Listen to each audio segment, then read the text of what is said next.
So part 2 of side bending on the CorePAD, and we're going to see what Holly's spine has to say about this time. And I'm going to actually do something I didn't do with Meredith. I should have, I skip steps sometimes because I've already done it a million times with a given individual. I should have shown you her side bending capabilities just seated here, maybe as a possibility.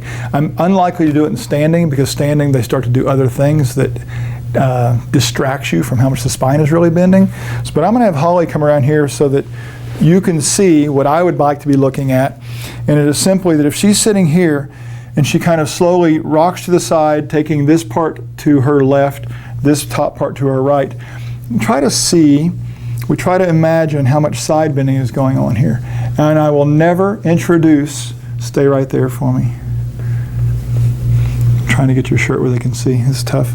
But there's, if I can trace out the spine, there's the amount of curve. And she actually has a lot more right in here, but it's going to be different.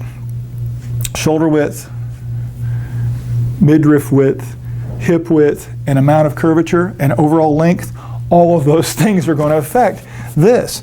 And I'm going to have a tendency with her and her altered motion and her slightly shorter trunk, I'm going to use a little bit lower, maybe even starting with 4. Even though I told you that I have a tendency to use 5 and 6 on most people, I think that her trunk width or length is going to demand a 4, especially given her current range.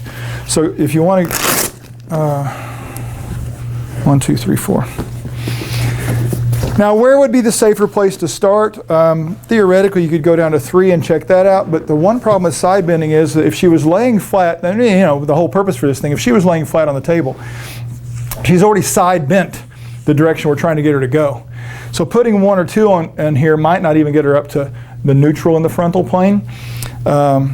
So I still wouldn't have much of a place to go. Certainly be better than this. This would just be totally inappropriate for a side bending exercise.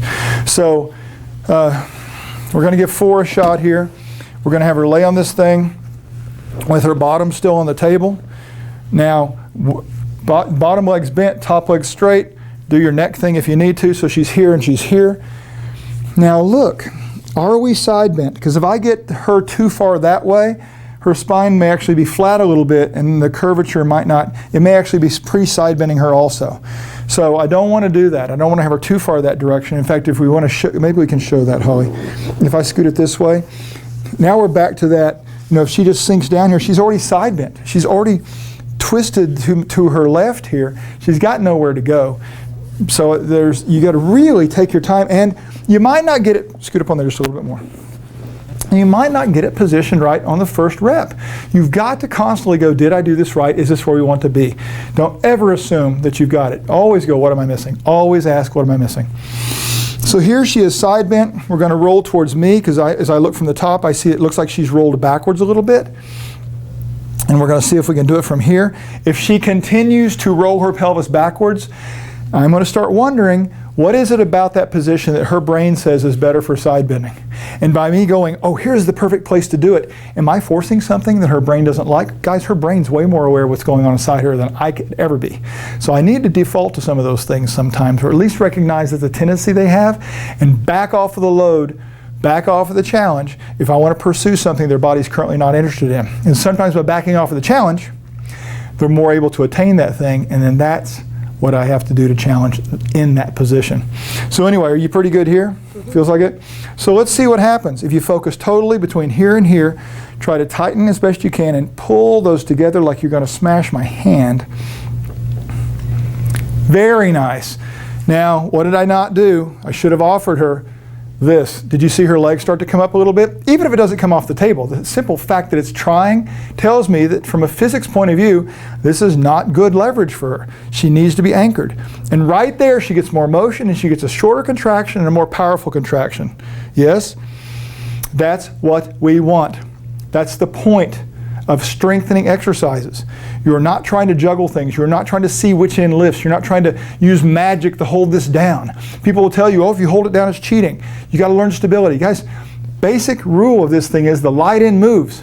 If both ends are moving, you're not getting the same thing accomplished. So here we go.